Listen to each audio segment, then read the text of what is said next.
You better roll them dice. You never know if it could change your life. Take a chance, you're neither wrong or right. You never know if you don't roll them dice.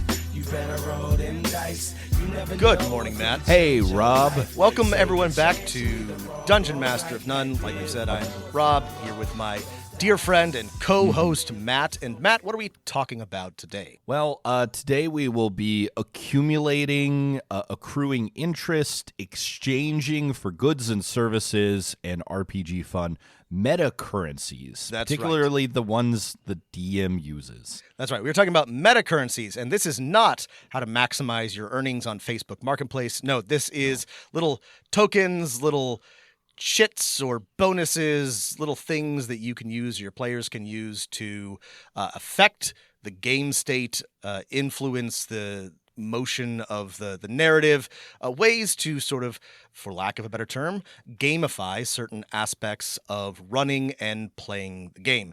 These are, in my experience, controversial.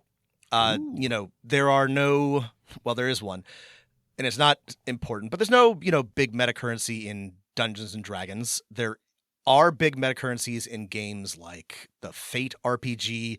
There's metacurrencies in Modiphius Games and Shadowrun and Cyberpunk and a few others.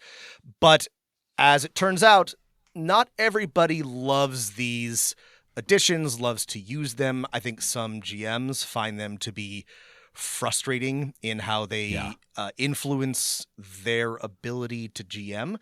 We'll talk about that at the end, but we have a big list, and as you're going to hear by the excitement in my voice, Rob, love metacurrencies. And long-time listeners will know that I am really big on the game part of tabletop role-playing game these days, and so I enjoy a little, I love numbers go up. I love, moving tokens around. It tickles something in my brain. Yeah, they are somewhat interesting and controversial. The longest thread in the history of RPG forums. Are metacurrencies evil? Locked after 1,000 million, 10,000 pages of vigorous debate. Yeah, and no, I agree with you, Rob. I like numbers. I like numbers going up. I like little tokens and chits and poker chips and cards and shells. I don't know whatever you're using. A little pile of shiny things like a crow to track these. I love to create a little pile in front of myself, like a raven, like a magpie. Yes, some kind of corvid, which we all are. And I think we should first start with what exactly are we talking about? There are many currencies in games. Gold pieces, for example, XP. If you're thinking about it, right, it's like a currency, especially in mini games where you spend. Lots of types of players and game systems have like a currency of some kind on their tracker, right? They have power points or like stamina points or what have you. That maybe it's rage or mana or something like that. And I think when we're talking about metacurrencies, we're usually saying something broader than something that's trying to represent a specific part of their character. Overall plot, story, destiny points. Yes. Something like that. Yeah. And you can be, we are not trying to be clever or pedantic here. Some people might say something like hit points are a metacurrency because they could be abstractly, are a currency that reflects some sort of, health state. They're not related specifically, but we're not talking about gold. We're talking about hit points or mana or power points. Those are currencies that are related to a specific in-game mechanic. And I should be clear that metacurrencies kind of they do sort of, it can be imprecise, right? If you start thinking about it too much, everything becomes a metacurrency. And you're probably right. Yeah, sure it is. Yeah. Because this is not the real world. It's make-believe. Well, a way to think about it, and something that we're all vaguely familiar with, is something like hero points or cool points or something that lots of games have, where you have a pool of something that you can use when you want to do something cool, and you add an extra dice or you re-roll or you add a bonus or something like that. That's a very simple metacurrency idea. This is something that's been around forever. It's been in D&D. It's part of Pathfinder. So that's the very basic metacurrency idea, is just a pool of, to sort of like represent your character's heroic potential, I suppose, is just like that's a metacurrency. And then there's also dungeon master, game master, referee specific metacurrencies, which sometimes are like, hey, these are the DM's plot points. Yes. Or sometimes they're like anti-destiny points or Right. doom, or they sometimes have scary dark names, which is I find unfortunate, which makes me feel bad when I use them based off the name. We're going to talk about both, but they really are like two separate things. And there are a lot of systems where they are related to each other, which I think is neat. The GM metacurrencies do tend to have very ominous names when they're really just ways for the GM, tools for the GM to, in my opinion, like signify or quantify, like when they are adding something or complicating the game or a scene. But the way that they are constructed tends to make them sound bad, and when you use them, sometimes it feels bad. And this we've talked about this when we have reviewed games that have them. They are in, they're in Modifius games. There's some in the Daggerheart play test that we talked about. I think they're in some Free League games, and I don't think they're a bad idea. But I would say that of the two types, the GM metacurrencies, when they are specific to the GM, when it's not like a shared type of metacurrency, are a lot less popular, a lot more controversial, a lot more difficult to use. But let's talk about... Almost every game we've talked about has some kind of these things. Yeah. And I think, I don't know if we want to talk about a specific example or, why they sometimes feel controversial and how you could or could not get over that. Let's talk about I think what I consider to be the core controversy, and then we can circle back around at the end after we've talked about some specifics. But can I tell you what the core controversy is for me? Yeah, you go first, and I'll tell you what It's a lot of the times there's, you have a doom pool, a threat pool, a scary pool. Often I sometimes forget about it because spending the points is for things that I would do anyway. Okay, let's say you're having a dramatic escape and then more guards show up, or one of the shuttle's engines goes out or something like that. And that might be something you do anyway, but then you have to spend a currency to do it. Oh, is this currency giving me permission and making this awesome? My players feel like it's more fair that I've added these things in, or am I just throwing shits around to do what I was going to do anyway as the dungeon master? And I don't know. For me, that's the controversy. I'm always batting that back and forth in my mind. Yeah, and I don't know that this is something that any game has solved. We'll talk about it in a bit, but this is one of the things that I was really impressed by in the Daggerheart playtest, and we'll have to see how it plays out. But there are specific rules about what the GM can do that are related to the metacurrencies in question and to the actions that players take.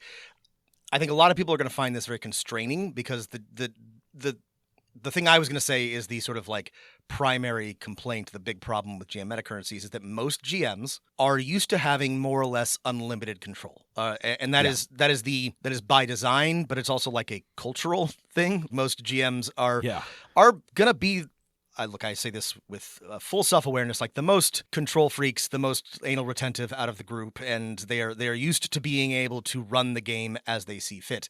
And having to engage with a tool or a currency to do so, I think can sometimes feel constraining. I think a lot of people also feel frustrated when they are reminded that they are playing a game.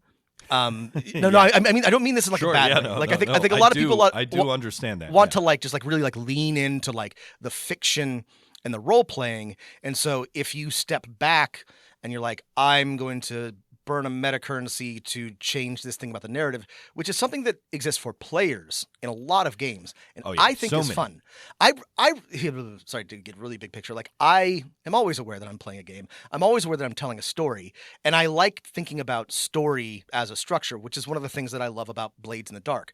Blades in the Dark is explicitly you are running a heist, and here are the story elements, the flashbacks, the dramatic escapes, all of this. You are trying to tell a cool story. This is another thing I like about Fate, for example, is there's the idea of the director, and you're encouraged to think of, you're not actually being in a TV show. Brindlewood Bay is like this, but like, Yeah. to sort of like think about the narrative.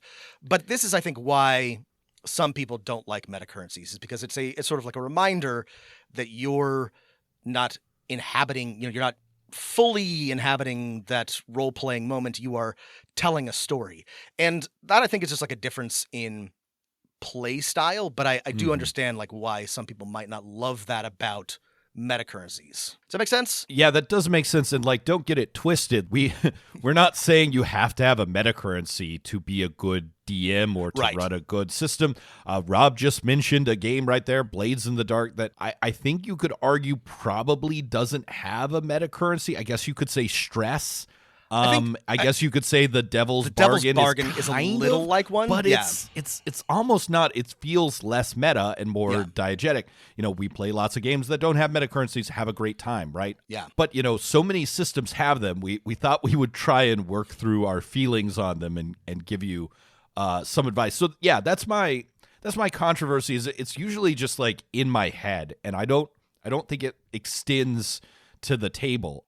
Yeah. Was I going to do this anyway? Is this a good thing that I was going to do this anyway, and now I'm spending points, so it feels fair? Maybe it is fair. The players earned the extra in Coriolis. You can spend darkness points to add reinforcements to the enemy, right? The players earned this by, building up some bad destiny by spending all of their points, so now I get to do this. They were expecting it in a meta sense, and so I shouldn't feel bad. Yeah, well, and I agree with you. When I'm spending the metacurrencies, I do sort of wonder, like, was I going to do this anyway? Does spending the thing add anything? And maybe that's a good thing. If you're feeling like I was going to do this anyway, it's fine to have this this pool in front of you. The cool thing about it, I guess, is even if I was going to do it anyway, if I'm like, I'm going to burn a doom point, or I'm going to spend a fear point, or whatever, the players know, oh shit, something's going down, right? That signals to the players that I'm spending my resources to sort of up the ante, to increase the intensity of the scene. This is a challenge, right? Getting this right. Any other tool in your GM toolbox can be complicated, but I do think it is a useful tool. Like we've said, it is not one you have to use, but I think it is one that, for me, I'll explain at the end why I'm increasingly interested in this idea, but remember, this is just a tool. There are a lot of systems that have it. They're mostly optional or like tertiary. Like, there's not something that's like, for some of them, they are like core to the system, but for many systems, they're just sort of like a cool added bonus. Well, do you have a controversy, a mental block in your mind that prevents you from channeling the one source of the metacurrency? I do, and I need a sidear channeler to help unblock that knot. Yeah, in the absence of one. I'm looking forward to seeing you fill up with the power, Rob. Let's talk about some specifics. Let's talk about one of the easiest ones, right? Let's talk about like a very, very basic one, and we're not going to spend a lot of time talking about it because it's incredibly simple, which is D&D's inspiration. And we an astonishingly simple idea. Your players can get inspiration, and D&D is not great at telling you why or when, but it's just an extra D20 that they can use to spend on any roll. Roll 2D20, basically give yourself advantage one time. It, in my like classification of metacurrencies, is like on the far end of the spectrum of it's basically the equivalent of luck or reroll, right? Just to do better at a specific point in time. And then it's also on the far end in that it's completely player focused. There's no metacurrency for the game master. This is an incredibly like low impact. Also, like, it's not very like, it's barely meta at all. It's only meta in that it's not like assigned to any sort of like mechanic or stat, and you can get it for. I mean, you can get it for bringing snacks. I mean, the game doesn't really like tell you like how to give out inspiration. So it's also like not very powerful. It's just giving you advantage, which you can get from like all kinds of things. But as an idea, I think it is a very useful and simple introduction into the idea of a metacurrency. And I give out inspiration pretty liberally at my tables. We'll talk about implementation later, but an issue with inspiration is because you only have one.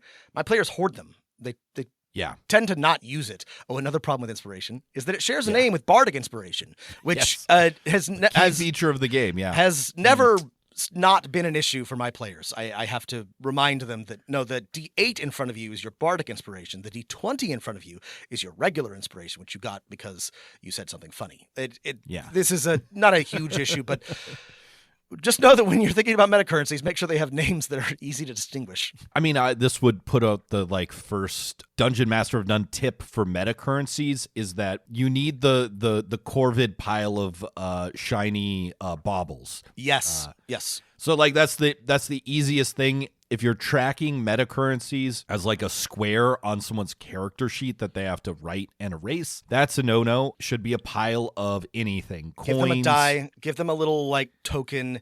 If nothing else, you have dice in your bag. Give them dice. Make sure they have something physical to look at. If you're playing on a set of poker chips is super cheap. Poker chips are great. If you're playing on a virtual tabletop, put a little counter or a big red thingy somewhere in the corner, just something that's there. Don't just tick a box on their character sheet. A lot of systems have this for, I assume, simplicity's sake. That's not wrong, but in sort of the implementation of it, my experience is you got to have a physical thing to look at, or your players will not remember to spend their stuff. I think the way to get around players not remembering to spend their stuff is have a better system that encourages and asks them to spend their stuff, has more options for them. But beyond that, in your DM practice, simply asking players and reminding them constantly through the first couple sessions of whatever system you're playing, hey, you have this pool. Do you want to spend it? You should spend it.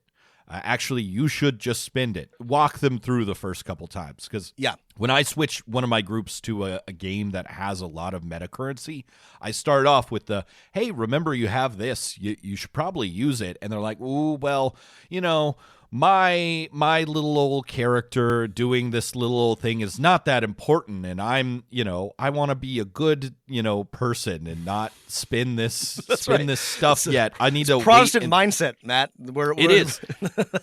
It is. If your players are Protestant, first of all, quit and think about what you've done. Do a pilgrimage to Salamanca and in atonement, and then. But then secondly, move beyond just asking them to being like, no, you should go ahead and spin this. You cannot wait until another character's life hangs in the balance, which I think is for some players when they're first presented with magical things that help them succeed or something like that. They're like, I'm not going to spin this until one of the other players is going to die. Yes. Which this is GM tip 1.5 for metacurrencies is this is not a hands-off thing, especially if your players are used to playing a game without metacurrencies. Tell them when to use it. Say, hey, this is a pretty important role. You have 4 whatevers. Maybe now would be a good time to use one of them. Do you want to use, or just say, hey, do you want to use one of your, inspiration points? Now would be a good time. And they'll usually say yes if you suggest it, but you may have to prompt them because they will sit on those points forever. If not reminded that they exist and they are to be used. And one of the things I want to talk about at the end about using metacurrencies well and a good metacurrency design is the cycle. The game, to be good, the game needs to encourage you to spend them and also provide them in enough quantity that they feel okay to spend, which is this is a very difficult balance in most games, but when it's done well, it's very exciting. It's a circular economy, Rob. We're giving out the Patty's bucks, and then the customers are spending here. You want to keep it going. You want to keep the flow going. And it's a company town, Matt. We give out the Pottersville dollars, and they spend them at Mr. Potter's general store and on Potter's housing. And so speaking of what I think is a better designed and maybe, in my opinion, the best metacurrency. And this is partly because of the system, but honestly, this I think is something that you could add to almost any system, is the Savage World Benny. The reason I love the Benny is because it's simple and it works. And a Benny is slang for benefit. It's just usually it's a poker chip because Savage Worlds, Deadlands is sort of like the assumed setting. Poker chip, you spend it, you can reroll any trait test. Everything is a trait test. Savage Worlds is a very swingy game, so you are going to get some like really bad rolls sometimes, and you're going to get some really good rolls. And it's very simple to be like, well, 9 times out of 10, this trait roll is going to go really well, but boy, did I just bork that one because I rolled really bad, or somebody rolled really well against me, and you spend a Benny and you re-roll it. It's very simple. You're encouraged to give them out for cool role playing, for exciting hero moments, for being funny. You're encouraged to give them out liberally. You should be giving one out 1 per round, 3 per scene. Give them out all the time. If the easy thing about bennies is that if it's kind of hard to like overdo it, and if you do, you just like crank up the difficulty, add some mooks, make things a little bit harder. But I find it a very useful tool for keeping the game moving, and players feel more engaged. So one of the things that I wanted to say about Metacurrencies for them, especially for players, is that it makes them feel more engaged and more involved in the scene and in the game as a whole. There's never a moment in a game with a metacurrency like if you're playing Dungeons and Dragons and you attack and miss. That's it. That's your whole turn. In a game with a metacurrency, that will never be your turn. You can at least be like, well, I'm going to burn a hero point or a Benny or an inspiration to try again. It's a small thing, but I find that that's a very like useful tool for keeping players engaged, and that players like it. Players they want to pay attention because they're like, can I use this resource to improve my outcome? Correct me if I'm wrong, but let's see. The Savage Worlds Game Master does not have a metacurrency. I think that's right. No, Yeah. I think the GM does have. Yes, GMs do have bennies. I'm sorry. GMs have a small number of bennies, and bennies can be used to soak damage and to do a couple other things besides reroll. So it does come up. In my experience, the reason why I had to look it up because I couldn't remember is I don't use them very often as a GM.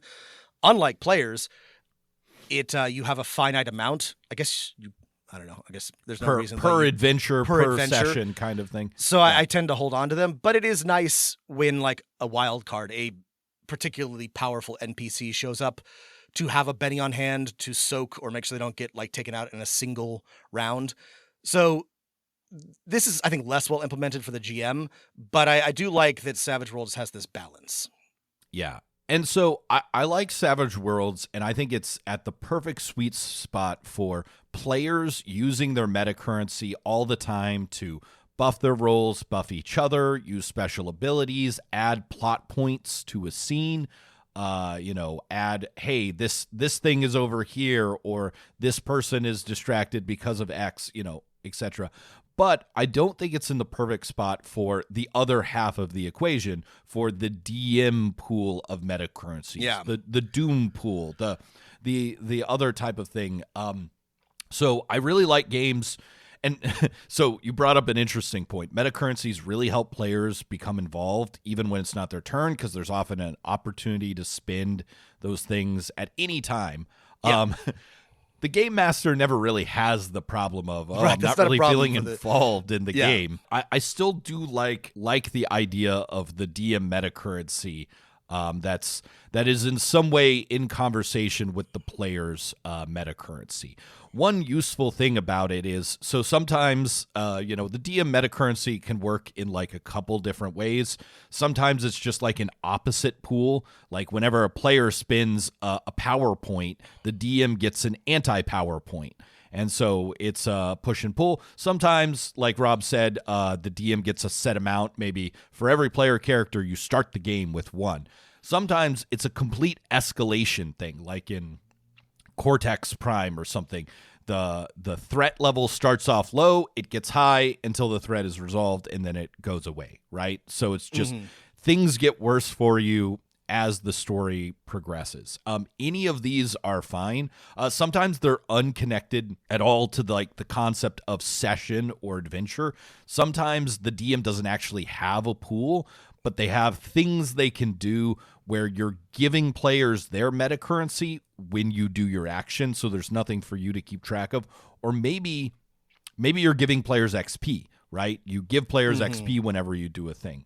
I like it when it's not just tied to the DM can spend a meta currency to make your gun jam.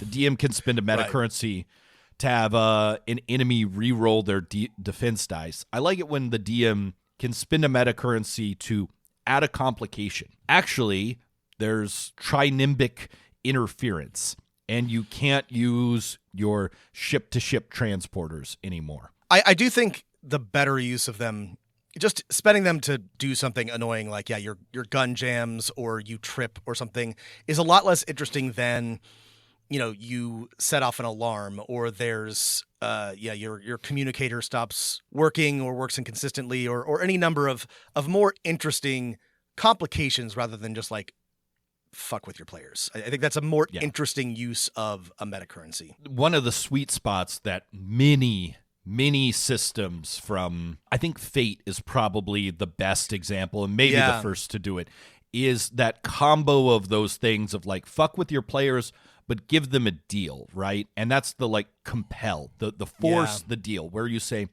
actually, the villain is going to capture you, but you gain this. It could be you gain meta currency, you gain XP, and it's like a thing where you're like asking your players to trust you, to have that setback in the story imposed artificially in order to make a more dramatic scene. And usually it relies on picking a specific aspect that the players hold dear about their characters. Like, I would never betray an innocent. Well, all right, well then you're going to have to accept this escalation of this scene, right? Right. I really like how Fate does it too, and it works particularly well with the type of storytelling that Fate is trying to do. But this is in my opinion really like the sweet spot, like a really perfect system. Both, I think, the Savage World bennies and the Fate points would be easy to, for lack of a better description, like staple on to any other system. They'd be very easy to do, and they work very well just sort of like as a meta idea. But yeah, in Fate you have aspects, core parts of your character. You need to use Fate points to activate certain things or to flesh out the story. They're not that you can't do anything without them, but you need them to do a lot of cool things. And the GM's role is they will complicate or, push you on one of your aspects, compel you, and this will give you a Fate point. This, I think, creates a really good circular system, a really good push-pull. You want to raise the stakes. The GM wants to make things more difficult. That gives you more Fate points. That gives you more things to do. That lets you do cooler stuff. It keeps the story moving. I think this is a really, really cool system. I've always liked playing in Fate. I think it's very simple to understand, and I think it just encourages people to do things and to tell interesting stories and to challenge their role playing and their characters. I think it's very, very well designed. It's also, as we've described, incredibly simple. There's really only like two mechanics. The aspects might be complicated. They're usually not, but you're really just either you're invoking or you're compelling. And that's really cool. A less simple version of the system that works very similar is the momentum threat or like PowerPoint's Doom mechanic in 2D20 systems, where again players have a meta currency, and then that is more limited in uses. It's usually bonuses on rolls, asking additional questions, and then you have a meta currency as the game master that's like do lots of things, add enemy reinforcements, add a new threat, add complications, that kind of thing. And I really like that, and it highlights, I think, the best use of a DM like spend of a meta currency, which is not just to make something more difficult, but to add a side threat or complication. If we think about scenes that are fun for groups to engage in from like action movies or role-playing games you've experienced, it's usually one where there's a big thing going on, but there's multiple avenues to deal with it and things that have to be accomplished so that a large number of people, 3 to 6, for example, all have things to focus on and do.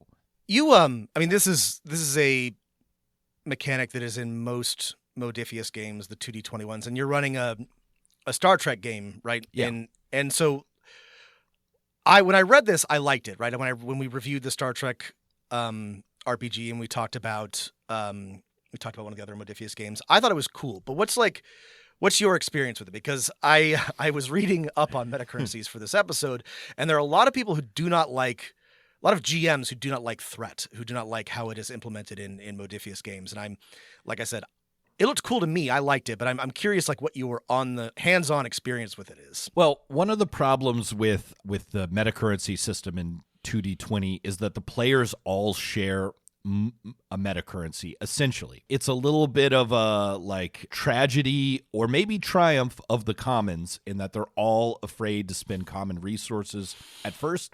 Once they get over it, they're working like a team, which is the, I think, intended use, right? Because it's a very group-focused game, right? You're all part of a quasi-military organization together. I think the problem people have with the metacurrency that I think is somewhat solved in second edition is often there's times where it's like, well, I have to add a new threat when these things happen.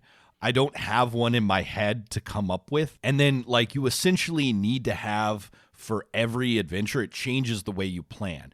You need to have possibilities of essential complications. If you're like me, not good at coming up with Star Trek like technobabble, interesting things that can happen, and you've got to prep them ahead of time. So I guess that's Dungeon Master of None metacurrency tip number 2, which is for some adventure games, you've got to kind of like think about what's the problem of tonight's adventure and what are some potential complications, escalations, dungeon master intrusions that I can throw at my players so that I'm not scrambling. Because I think I don't know what complaints you read, but I imagine the main complaint that people have is like, I don't know how to come up with these. That was basically it. Or that, they felt compelled to add threats, and it ended up making the game hard or unpleasant or dangerous because, they had accumulated a certain number of threat points, and they're like, well, now you're fighting whatever, or now, a Borg cube appears or something like that. And, I think that's maybe a skill. I think that's maybe a skill issue. That might be a skill issue. A Borg cube should not appear in most episodes. I understand the sort of like, as a GM, like maybe this might be frustrating if you haven't prepped, like Matt said.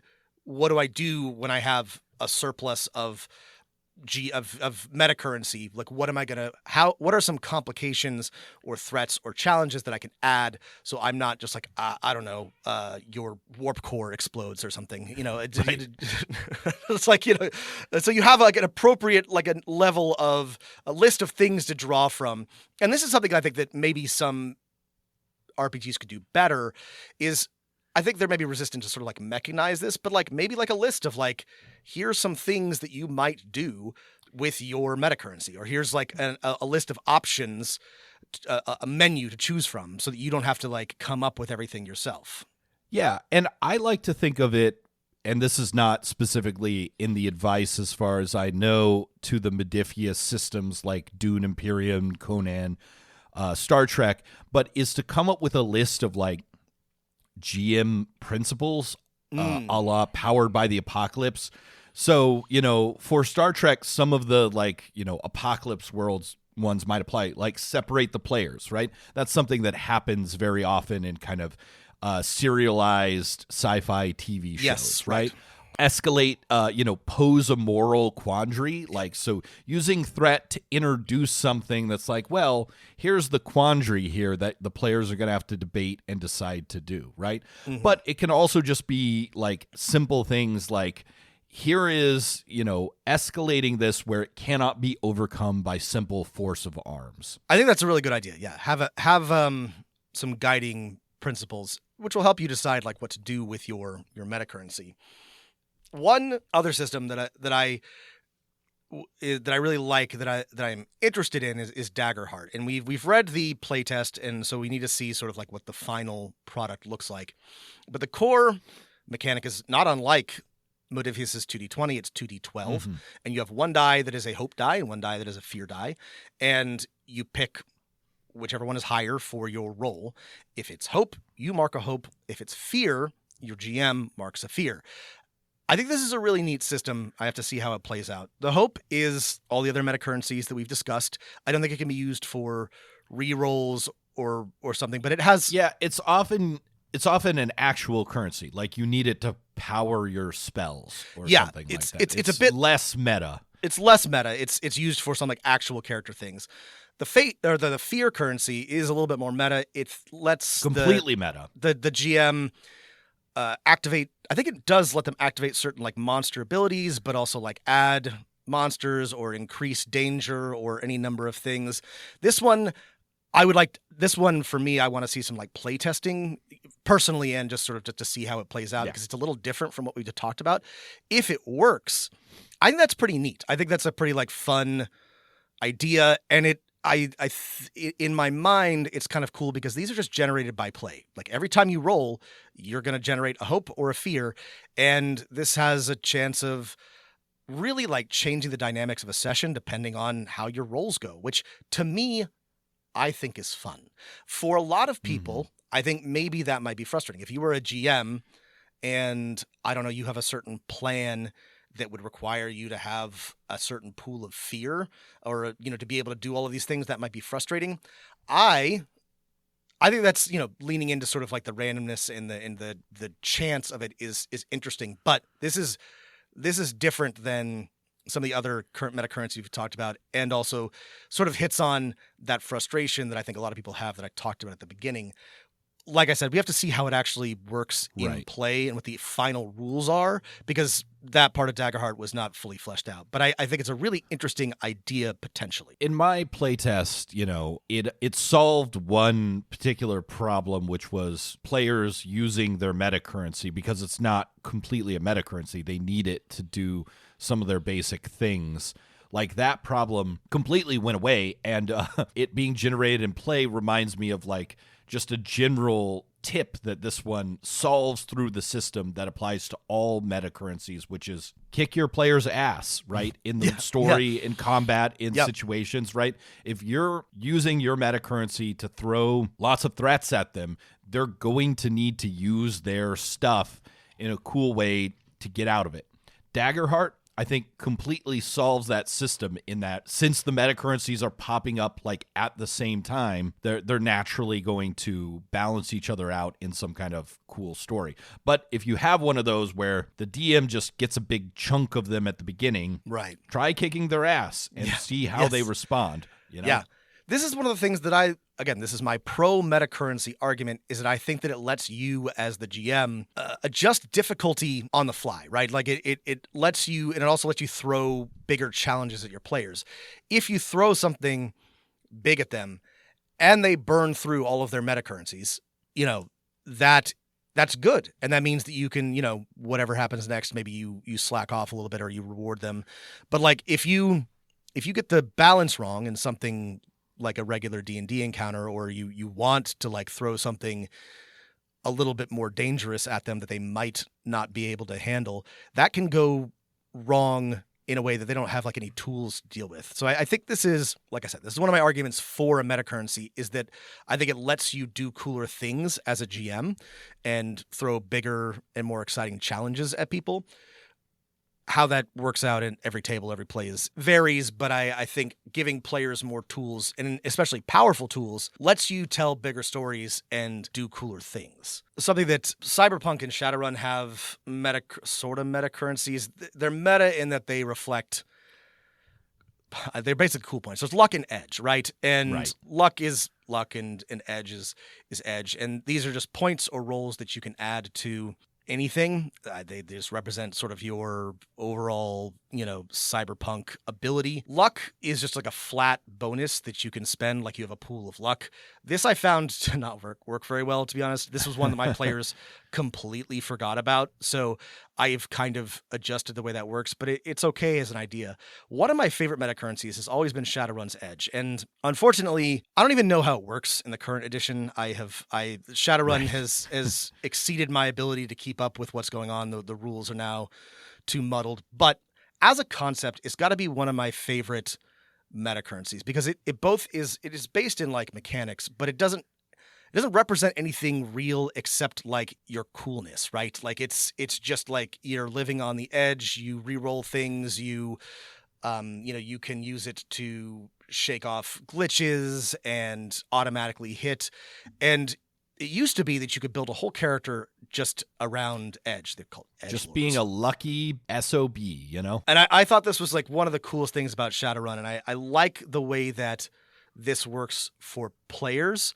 I think that modeling luck, which is something like what bennies do, or something like what inspiration does, or the actual luck ability in D&D, is fun. Like, because you have real life luck, like what happens with your dice when you roll them. But I think modeling sort of just like the being able to put your thumb on the scale of luck with something like Edge is really cool. I think that definitely like meshes well with the types of stories that I like to tell.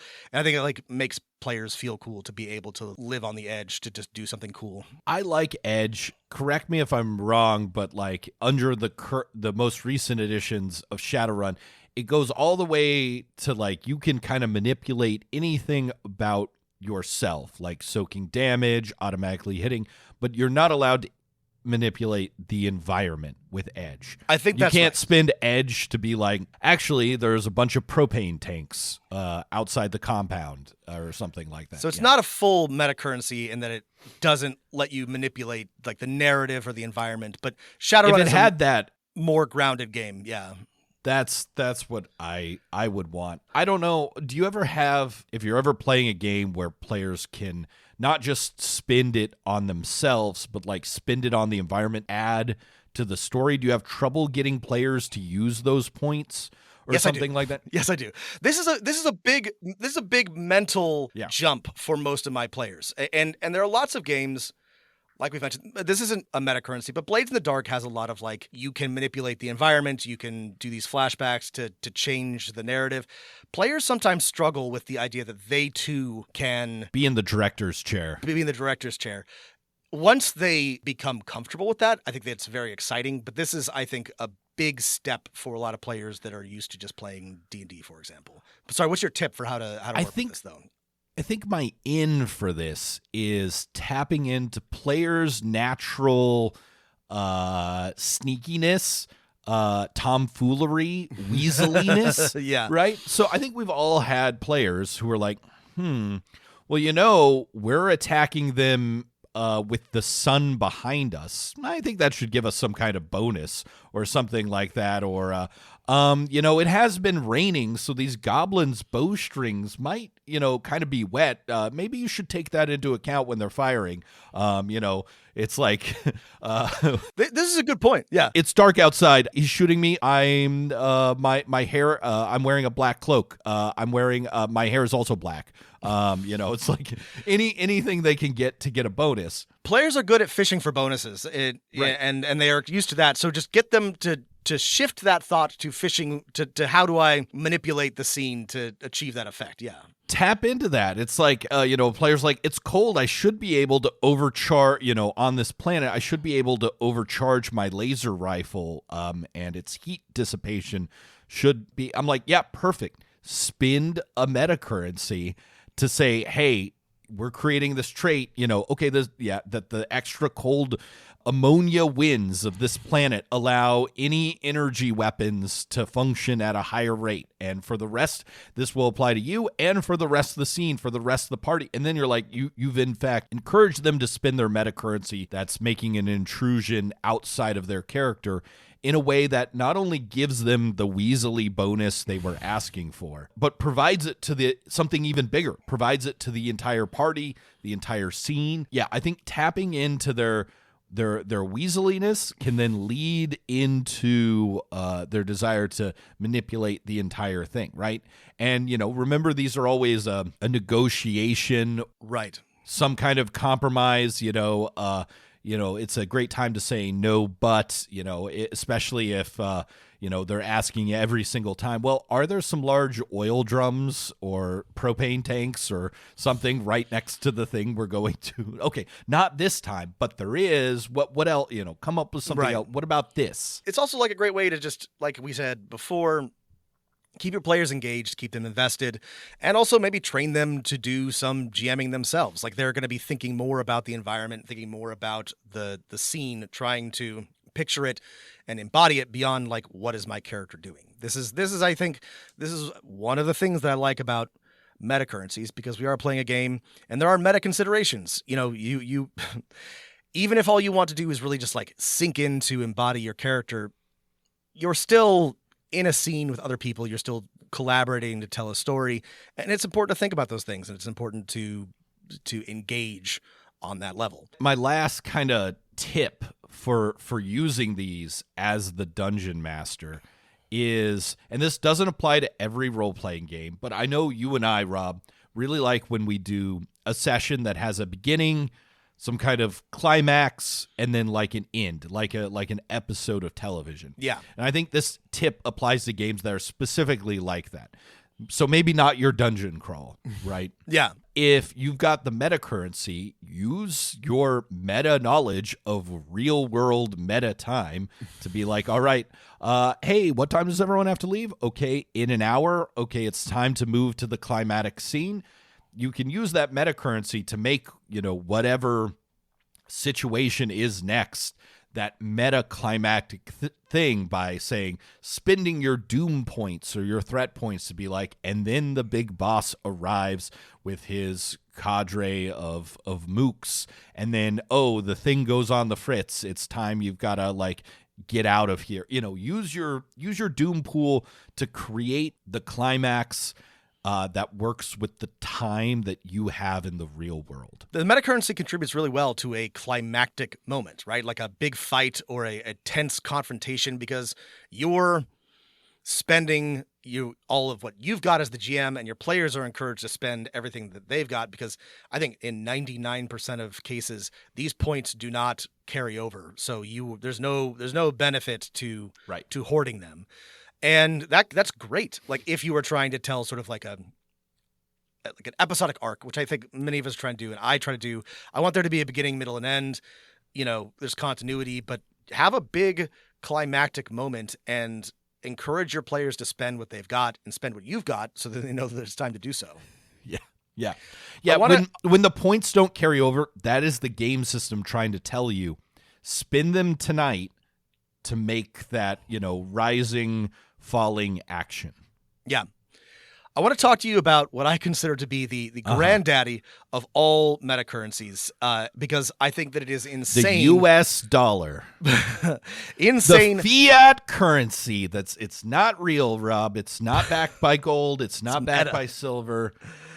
Greatest metacurrency of them all, which is Burning Wheels Artha. So bear with me, because this is a single metacurrency in 3 parts. So Who Artha is Artha? Is a Sanskrit word meaning power or success. In sort of like you gotta love Burning Wheel for just high pretension. These nerds. I do love it, but it is cool. They are nerds. It's power, success in sort of like a community context. And there are 3 types of Artha: fate, persona, and deeds. And each of these relates to, so these have mechanical but also meta considerations. So fate is rewarded for using your character traits. These are actual things on your character sheet. They're not unlike fate aspects or something like that. So if you activate one or use one well, you get a fate point. It's kind of flipped from the Fate RPG. Yeah. In the Fate RPG, you need to spin stuff to activate your stuff. In this one, you get it for doing your for doing your traits. Or if there's a moment where like the team really needs a specific skill, and there's like a billion skills in Burning Wheel, and you've got it, you get a fate point for that. So as designed, and this is explicit in the RPG, you get a lot of fate points. Fate points. Fate Artha compared to the other 2. You get a lot of it, and you can spend it more generously. The second type is persona, and persona is earned for story things. So for driving the story forward, for embodying the mood of the table, giving a rousing speech or telling a great joke at the right time. This is one that's really common to a lot of RPGs. You get a point for embodying your character, especially when that's like not the optimal move, or it creates a complication or a hiccup for the story. Like, games love that, and I honestly love it too. I think that's a great use of a metacurrency. Yeah, to encourage you to role play, even when it is not the like best thing to do in that moment. Like it rewards you for doing something complicated or challenging. I think this is a good thing to have in any RPG, but this is one of the things I love about Metacurrencies is that it sort of passively encourages good role playing. And there's also goals that you have in Burning Wheel, character beliefs that you're trying to accomplish. When you accomplish one of those, you get a persona. Deeds are really interesting. Deeds are very, very rare, and deeds are specifically rewarded for an act of great sacrifice or accomplishing a goal that's larger than your team, that, you know, something like you freed the city and then you hand it back over to, you know, the philosopher kings that ruled it, and you go about your way. Like you don't become rulers yourselves, or like, you know, you give up something very important to yourself. You leave the dragon's horde behind and, you know, let the peasants enjoy it. You know, you get a deed for that. So these are very, very rare. And okay, Mr. Deeds are the most rare. Right. Yeah. So then you can spend these things, and you can spend Fate's the most common one, exploding a roll, making your 6s reroll, or just ignoring some wounds. Persona lets you add bonus die, reduce damage, ignore the consequences of failure. Deeds let you basically do like divine inspiration for like a whole scene. Like you basically like double your abilities, reroll, you know, important failures, very dramatic moments. And if you have a bunch of these, you can spend a certain amount of all three to have an aristeo, which is a Greek word for like a moment of triumph, a big, like they're in the Iliad a bunch, like a big like hero moment where I think you drive your spear through their shield and their breastplate and their like. That's exactly right. Yes, 11 layers of hide into And it gives you basically like it doubles all of your character bonuses for like one scene. The cool thing about Artha, I thought all that was cool, but the other cool thing about Artha is that every time you spend it, you improve the ability that you spent it on, or you sort of like move it toward an enhancement. And this is complicated. It would take a long time to explain how this works in Burning Wheel. But what I like about Artha, these are all awarded at the end of a session. Some of them are automatic. Like you use a trait, that's easy, here's a fate point. But then the players will decide, well, did X person role play particularly well? Did they embody the table? This creates some bookkeeping that in our games when I played this, I didn't love, but it was fun to sit down and talk about like what went well, who did a good job, who role played really cool, and then hand out deed, fate, and persona. And what I like about Artha and what I like about the best Metacurrencies is that it's that flywheel, that, you know, virtuous cycle that I talked about. You're encouraged to use them. You're encouraged to earn them. You're rewarded for play. It keeps the thing going. This is what I like about Metacurrencies is they encourage you to play. They encourage you to take risks. They encourage you to not hoard your resources in both like metacurrency resources, but also like actual, like your hit points, your wealth, whatever. Spend it, because then you'll get Artha. Take risks, because then you'll get something for taking risks. This is my sort of like big picture argument for Metacurrencies, why I like them. Because in my experience, the biggest problem with players as a whole is that they are nervous, as they are afraid to fail. They are afraid to die. They are afraid to have character consequences. And so they are... And they're maybe not great at writing a story on the fly. That's right. Difficulty coming up with complicated or difficulty doing challenging role-playing things. And having a metacurrency, any of the ones we described, I think removes a little bit of that tension, right? Having a little token, having a little like thing to spend, I think makes it a little bit easier. And in my experience, it has. And that's why, even though they can be controversial, not everybody is a great role player. Not everybody is a big risk taker. Not everybody is confident, both in like role playing, but just like playing a game. Like, so I think this really like helps ease that difficulty. It sounds like what you're saying is that Burning Wheel is its systems metacurrency are really good at creating long campaign story arcs for your players, as opposed to hey, you get these at the beginning of the session, you spend them by the end because they go away. These are longer character arc things. This is the downside perhaps of Burning Wheel Artha, is like, unlike everything else we've talked about, or upside. this is a downside or upside, is this is a long-term thing. You know, you are going to want to be playing that character for a long time because you earn all this Artha, and it makes a difference. I played the same character for I think 2 years. I think I earned 1 deed the entire time. You know, and I earned a lot of like fate and persona, and I grew that character and did a bunch of cool things. But this is very much designed to reward a long, thoughtful, engaged, deep campaign, which is what Burning Wheel is about. And that I think that's a really cool system for that. You're right, though. But this is a great example of how metacurrencies can encourage a type of play. Savage Worlds, I think, you know, it encourages you to do that pulp, high intensity, you know, fast whiz bang, let's just, you know, do something crazy type of action, which I love. On the other hand, Burning Wheel encourages you to really like get into your character, to do challenging things, to create complicated situations, to perform acts of sacrifice over a long period of time. Like the flip side is games without metacurrencies. Like we were just reading for our last episode, some more chapters from the 2024 Dungeon Master's Guide, and there's all this advice on creating character arcs. And that means that pretty much all of the impetus is on you as the dungeon master, because players have very few tools to like create an arc other than, again, essentially outside the game meta being, you know, coming to you with a sheet of what they think should happen or something like that, which is maybe not exactly what they want. We want players being like, I think this should happen.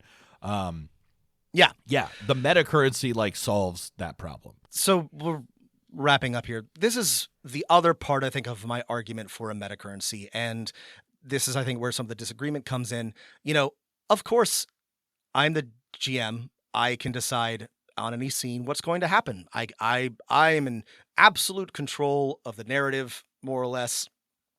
But what if I didn't want to? What if I didn't have to? What if I didn't have to have like, what if I didn't have to completely invent from scratch every single time something happens or I take an action? And this works for players too, right? What if there's a new scene, I've set it up, I know what more or less what I think is going to happen, but I have X number of tokens in front of me, and that tells me that the intensity of it, guidance, the level, right? That gives me intensity. That sort of provides constraints for me.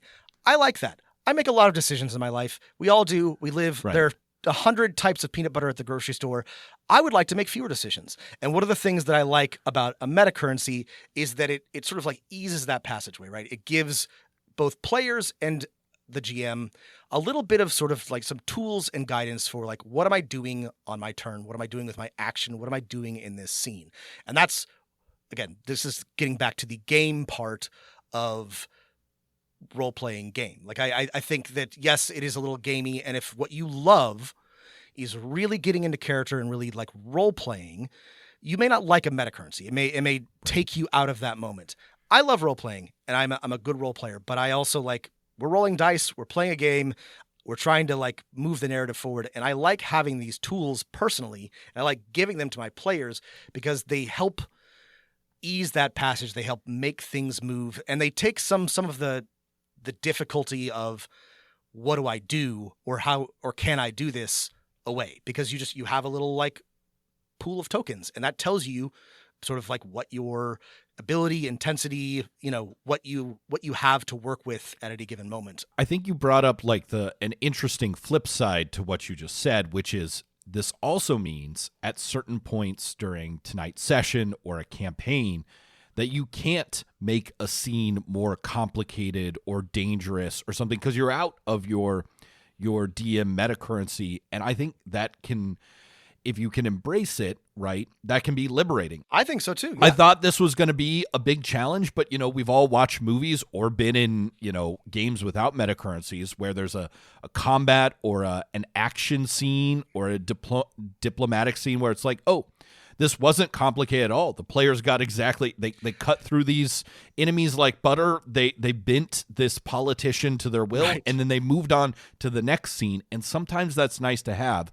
And having that, oh, I can't make this more complicated, lets you rest for a moment, and then eventually whatever pool will build back up, and then later you'll have It also means you might be surprised, which is not something that happens a lot to GMs, and I always enjoy.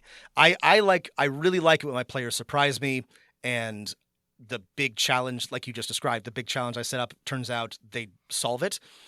It happens the other way. Sometimes a little challenge turns out to be a massive challenge for them. But like, this is something I think that, having a GM metacurrency or a player metacurrency makes more likely to happen. It means that you as the GM are more of a player, are more of a participant in the game, and are subject to some of the randomness, some of the dynamic changes. I think that's cool. That's not for everybody. Like we discussed at the beginning, you don't have to use metacurrencies. We both play and run games without them. It's fine. Who don't like them. But this is why I'm so enthusiastic about them, because I personally enjoy that a lot. And it's also different from what I was doing. I was running mostly D&D for over a decade. So it's kind of still a neat change for me.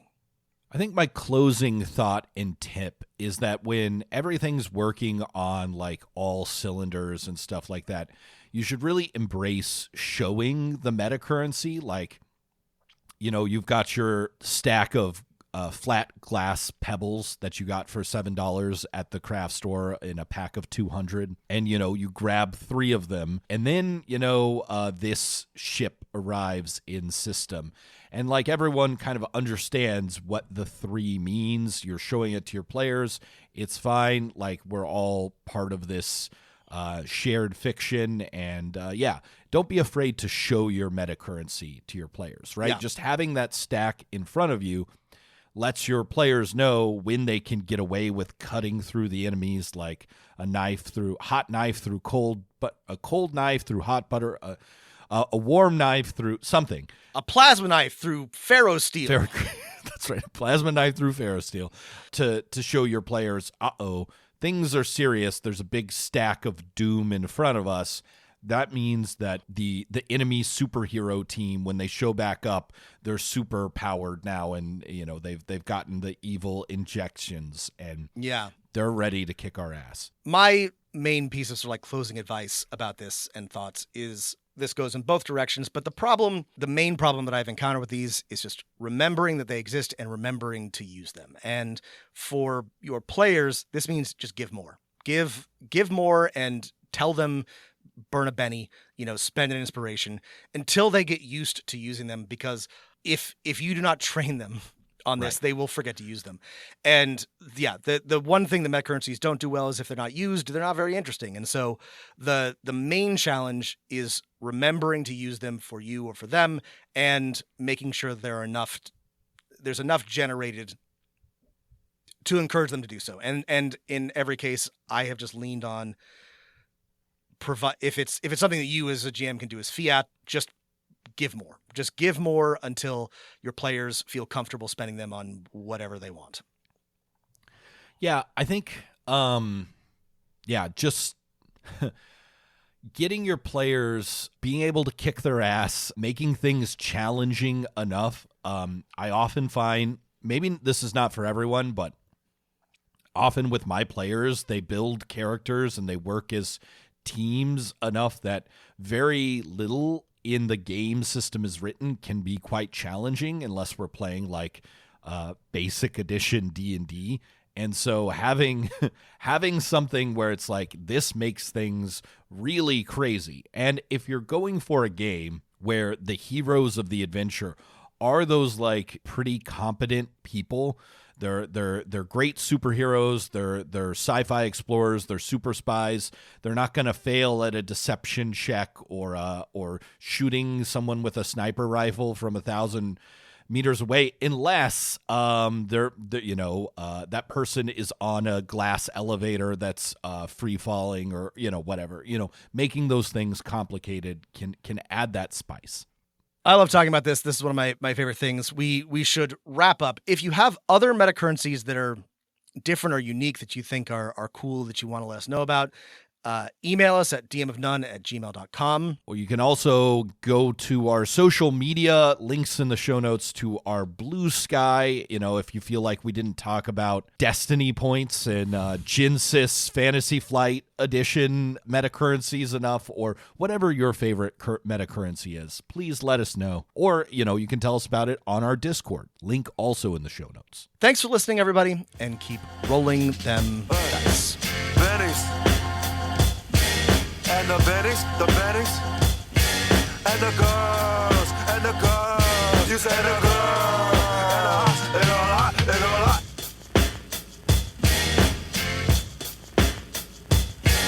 And the bennies,